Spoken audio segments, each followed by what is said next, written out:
E hoje está sendo um dia tenso no mundo, é disso que eu vou falar nesse vídeo. Vou atualizar a análise gráfica do Bitcoin, atualizar a análise macro dos mercados, também vou comentar sobre a análise de sentimento do Bitcoin, vou analisar Ethereum, então bora lá.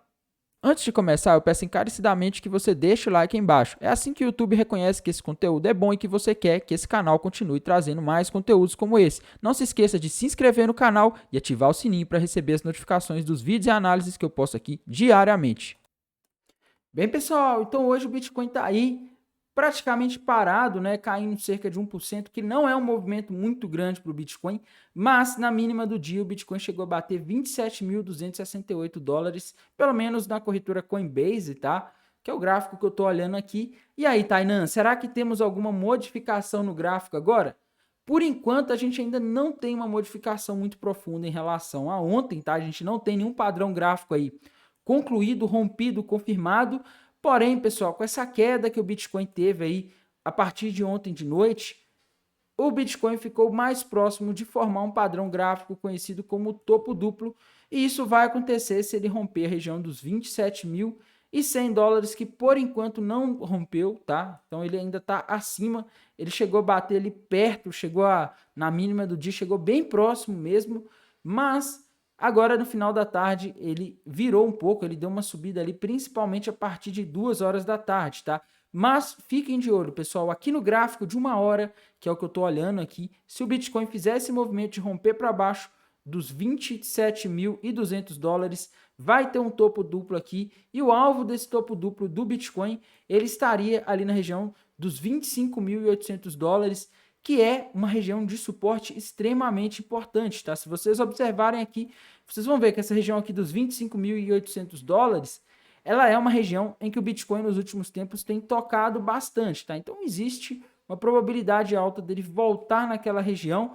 Isso aqui, galera, a gente está falando do gráfico de 1 hora, tá? Só reforçando aqui, porque a gente está falando de um tempo gráfico mais curto, então o que a gente vê aqui pode demorar horas ou dias para acontecer, e para acontecer, para a gente poder confirmar esse padrão, o Bitcoin precisa romper abaixo dos 27.200, tá? Antes disso, é especulação, mas é o que eu estou vendo mais próximo aqui de um padrão gráfico, tá? E eu quero comentar uma coisa, pessoal, que nos tempos gráficos maiores a coisa não tá bonita para o Bitcoin, para as criptomoedas, e uma coisa que eu falei ontem aqui, que sempre que eu falo isso, as pessoas não aceitam, né? As pessoas têm uma dificuldade enorme de aceitar isso, mas eu vejo aqui no gráfico semanal do Bitcoin, que é um tempo gráfico bem maior, tá?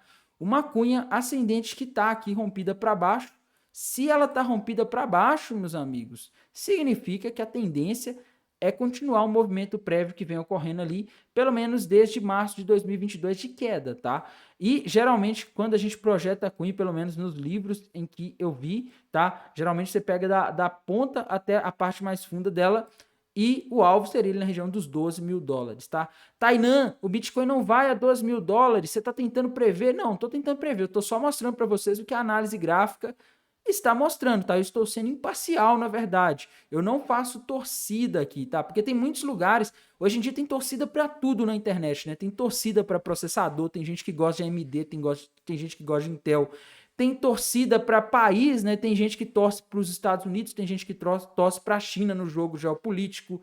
Enfim, galera, tem gente torcendo para tudo, tá? Tem gente torcendo no mercado de criptomoedas para o Bitcoin subir, tem gente torcendo para cair. E uma coisa que eu digo para vocês, no mercado, se você for torcedor e agir fazendo como se estivesse fazendo aposta para um time de futebol que está jogando, apostando sem stop, a chance de você se dar mal é grande, tá? Você fica aí, vai subir, vai cair, vai subir, vai subir, vai subir. Quem tá falando que pode cair tá errado, não sabe o que tá falando, não sei o quê, não vou assistir quem fala que pode cair, eu tô no time aqui que torce para que vai subir. Se não aconteceu o que você tá querendo que acontece, você pode se dar mal, tá? E lembrando, o mercado ele não faz o que a gente espera, e muito menos o que a gente quer, tá? Então, só um alerta aí. E outra coisa, aquele topo duplo que também tá com alvo na região dos 12 mil dólares, ele também continua lá, tá, meus amigos? Então, é uma situação aqui bem delicada, bem difícil, e por enquanto eu não vejo nenhum padrão gráfico no Bitcoin indicando alta, tá? Indicando alta de mais longo prazo aí para voltar para os 69 mil, sinceramente não vejo. Se vocês veem aí, me falem, deixem aí nos comentários, não estou vendo, tá? Eu só estou analisando o gráfico e trazendo as informações para vocês. E em termos macroeconômicos, pessoal, hoje, nessa segunda-feira, não tivemos nenhum dado. Amanhã, na terça-feira, também não vamos ter nenhum dado macroeconômico relevante. A coisa começa a esquentar a partir de quarta-feira, quando a gente tem a inflação ao produtor dos Estados Unidos, que será divulgada às 9h30 da manhã. Depois, nas 3 da tarde, teremos as atas da reunião do FONC. E o dia mais importante para a semana no mercado é a quarta-feira, dia 12 de outubro, que a gente vai ter o núcleo do índice de preços CPI, né, e também o índice cheio lá nos Estados Unidos. O mercado está de olho nisso, porque a gente tem que lembrar o que derrubou os mercados aí nos últimos tempos, desde 2022, foram as subidas de juros por parte do Banco Central dos Estados Unidos, principalmente. Isso aconteceu porque eles estão tentando combater a inflação, que ainda segue bem acima da meta, tá? Então, olho nesse dado de quarta-feira, é isso que o mercado tá aguardando. Caso me desculpe, pessoal, quinta-feira, tá? Quinta-feira, dia 12 de outubro. Os dados de quinta-feira é o dia mais importante, é o dia onde a coisa vai começar a ficar séria aí no mercado. Eu acredito que nessa segunda-feira o evento macroeconômico mundial que está mexendo com os mercados é o confronto que está acontecendo na região ali do Oriente Médio. E, galera, isso puxou o preço do petróleo e do ouro para cima. Aí desde ontem no domingo de noite, hoje também, ouro está subindo bastante. O petróleo também subindo quase 5% hoje.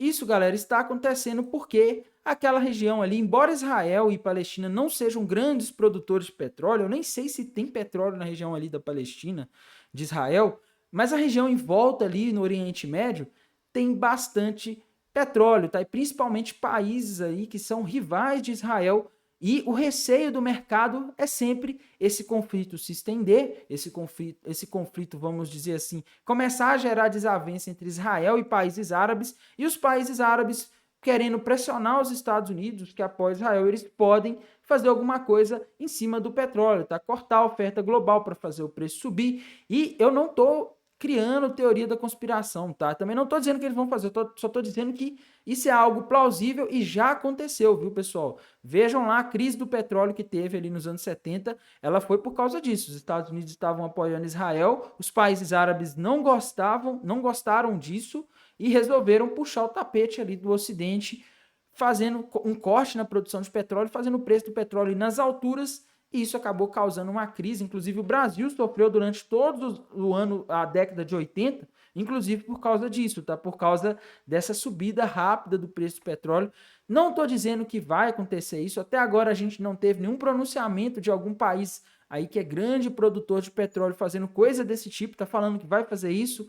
Mas se esse conflito ficar durando muito e ele gerar muitas repercussões e chegar ao ponto de causar comoção ou revolta ali nos países árabes, isso pode acabar lastrando para os mercados. Tá? Por enquanto a coisa ainda está tranquila. Essa subida de hoje, na minha visão, do petróleo, do ouro, é mais uma especulação em cima disso, porque na verdade, se o conflito ele ficar ali entre Israel e Palestina, ele não é um conflito tão grande, tá? Se ficar só ali e ninguém mais entrar no meio, não é tão problemático para o mundo, para os mercados, não gera tanta instabilidade, tanta incerteza no mundo, tá? É lógico, pessoal, um conflito é uma coisa horrível para as pessoas que estão envolvidas ali, de todos os lados, principalmente as pessoas inocentes, crianças que estão ali no meio, civis que não têm culpa de nada, né? Mas a questão é, essa situação para o mercado, por enquanto, não tá perigosa, tá? Só vai ficar perigosa se ela demorar muito para ser resolvida e principalmente se começar a gerar comoção da comunidade árabe e da comunidade internacional, tá? Por enquanto a coisa ainda parece estar tranquila e, galera, esse aqui é o gráfico do petróleo, tá? Na semana passada ele caiu bastante, isso é muito bom para ativos de risco, porque quando o petróleo cai, ele se desvaloriza, isso faz com que ajude também no combate à inflação, ou pelo menos evite que ela continue subindo tão rapidamente. E com essa queda do petróleo na semana passada, os mercados já aliviaram, tá? Hoje, o petróleo ele saiu ali da região dos 84 dólares para o barril e chegou a 88, tá? Só que na semana passada, uma semana atrás, ele estava em 95, 90, tá? Então, mesmo com essa subida de hoje, ele ainda está muito mais barato que uma semana atrás e isso aí é um grande alívio para os ativos de risco, para os mercados. O problema é se ele continuar subindo muito mais do que isso daqui. Mas como a gente não está tendo aí uma nova restrição na oferta de petróleo, tá? eu não vejo aí motivo para o petróleo ficar disparando, a não ser que a gente tenha nos próximos dias aí algum evento aí que a gente não espera, mas com o que a gente tem hoje não tem justificativa para ele continuar subindo muito, tá? Porque, como eu disse, esse conflito, ele, por enquanto, ele está em uma escala regional, ele não é um conflito de repercussão global, tá? Embora tenham países aí tentando intermediar negociações, de longe não é algo tão sério como foi, por exemplo, a questão ali da Ucrânia, tá? Onde a Rússia, ela de fato invadiu a Ucrânia, entrou em território ucraniano, aí os países ocidentais foram fazer sanção contra a Rússia, e isso aí piorou a situação toda da inflação, né? Fez o preço do petróleo disparar, porque a Rússia é um dos maiores produtores de petróleo. Então, essa situação de hoje, ela não é tão dramática como que aconteceu em fevereiro de 2022, tá? Mas a gente não pode ficar olhando só para o macro, a gente também tem que olhar aqui para a análise de sentimento do Bitcoin. E começando aqui pelo TRDR, pessoal, olhem o que a gente tem, tá? Mais pessoas apostando na alta do que na baixa. Quando a gente olha para o long short ratio aqui, pelo menos dentro da Binance Futures, ele está um pouco acima aqui de 1, tá? 1.3 mais ou menos, 1.28, que é um sinal de que temos mais pessoas apostando na alta do que na baixa, o que dá espaço para o mercado cair, tá? A gente também tem a taxa de funding aqui, que tá aí positiva nos últimos dias, tá? Taxa de funding positiva mostra que quem está apostando na alta está pagando para ficar posicionado. Se está pagando é porque tem mais, tá? O Open Interest chegou a subir ali ao longo do dia, mas ele acabou recuando, tá? Então, se o Open Interest recuou, quer dizer que por enquanto não temos sinais de grandes movimentos. Se ele começar a subir, aí sim a coisa pode complicar rápido, a gente pode ter algum movimento, mas por enquanto a coisa parece estável aqui no TRDR. A gente também tem que ver aqui o Liquidation Rate Map da HighBlock. E galera, Liquidation Rate Map, a gente tem tido a formação de alguma liquidez acima nos últimos dias, ali na região dos 28.500, mas está concentrando cada vez mais liquidez ali na região dos 26.950, 26.900, tá? Tem muito mais liquidez abaixo. Se tem mais liquidez abaixo, pelo menos é o que a HighBlock, essa plataforma que eu estou utilizando, estima, quer dizer que se o mercado cair para aquela região, as baleias tendem a ganhar mais dinheiro, porque de acordo com estimativas dessa plataforma, existem várias pessoas com a liquidação delas vulnerável nesse ponto ali, tá? Então, o ponto mais provável aí, no intervalo dos últimos 7 dias, de o Bitcoin. E tá, a gente também tem que olhar o de um mês para ver se tá confluindo, porque a de 7 dias aqui tá falando que a maior probabilidade é de ir para baixo se dependesse só dos pontos de possível liquidação do Bitcoin, tá? E no de um mês, a mesma coisa, galera. A gente tem visto aí a acumulação de bastante liquidez ali na região entre 28.700 e 29.100, mas abaixo a coisa tá muito pior, né? Ali na região dos 26.900 que a gente viu nos 7 dias e principalmente, galera, região ali dos 25.800, 25.600, região dos 25.300, 25.200, bastante liquidez abaixo, galera. Então a gente vê que está com muito mais combustível para o mercado ir para baixo, buscar as liquidações daquelas pessoas que estão apostando na alta, tá? Então a situação aí bem complicadinha para o Bitcoin. Não podemos também deixar de falar da nossa queridinha Ethereum, que está com a situação bem complicadinha nos últimos tempos. Ethereum, galera, gráfico diário parece estar formando um padrão gráfico conhecido como topo duplo. Esse padrão geralmente ele reverte o movimento de alta para um movimento de baixa, tá? Ou seja, se a Ethereum continuar nessa direção, que parece que está na minha visão, a Ethereum já rompeu isso daqui, tá? Ela deve buscar a região dos $1.300 aí nos próximos dias ou semanas. A gente está falando de um gráfico aqui que é diário, então as coisas demoram muito para acontecer. Eu acredito que o que está faltando para a Ethereum aqui descer de uma vez por todas é o Bitcoin cair, porque o Bitcoin também, ele não cai, né, pessoal? Ele está nessa há muito tempo, bate ali na região dos 25.800, sobe para a região dos 26 e pouco, depois volta para os 25.800, depois vai até os 27. Ele está nisso aí desde agosto, tá? Então, enquanto ele não sair dessa, é um pouco difícil a Ethereum conseguir buscar o alvo desse padrão, mas é o que o gráfico da Ethereum está indicando. A região dos $1.300 para Ethereum parece ser muito provável. Temos que ver aqui o mapa de liquidação da Ethereum para termos uma noção de como está a situação. E começando aqui pelo Liquidation Rate Map de 7 dias da Ethereum, galera. Olhem essa situação, tá? A gente tem aqui, sim, alguma liquidez abaixo, mas a maioria no de 7 dias está acima, principalmente na região dos 1.675, tá?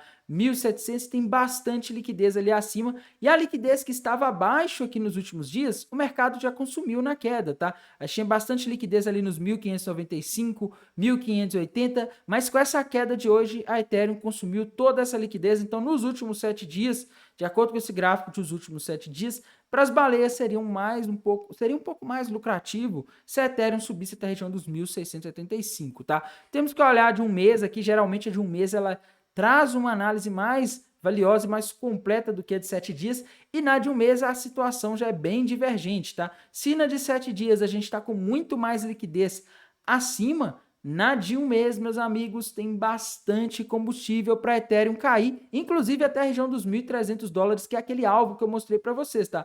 Olhem aqui esse mapa de calor. Acima a gente tem ali aproximadamente 159 milhões em liquidações na região dos $1.800 para Ethereum, mas se a Ethereum, por exemplo, for para a região dos 1.580, pelo menos de acordo com esse mapa, tem 165 milhões ou 165 mil aqui, tá?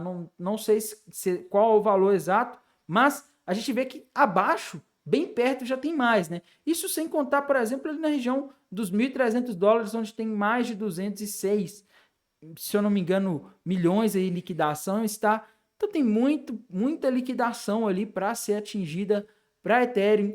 Ethereum caindo pode ser bem mais lucrativo para as baleias, porque, segundo as estimativas da Highblock, há muita liquidação abaixo, e isso normalmente é bom para as baleias, para os market makers, é isso que eles querem, tá? Pessoas agredindo o mercado, pessoas tendo suas liquidações sendo atingidas, né? Isso aí é o que dá dinheiro para muita gente também, até muitas corretoras operam contra os clientes, então elas provavelmente estão torcendo para que o mercado vá na direção contrária ao que a maioria está apostando, beleza? Então não seja a maioria, acompanhe meus vídeos aqui para vocês ficarem por dentro das análises aqui desses indicadores preciosos.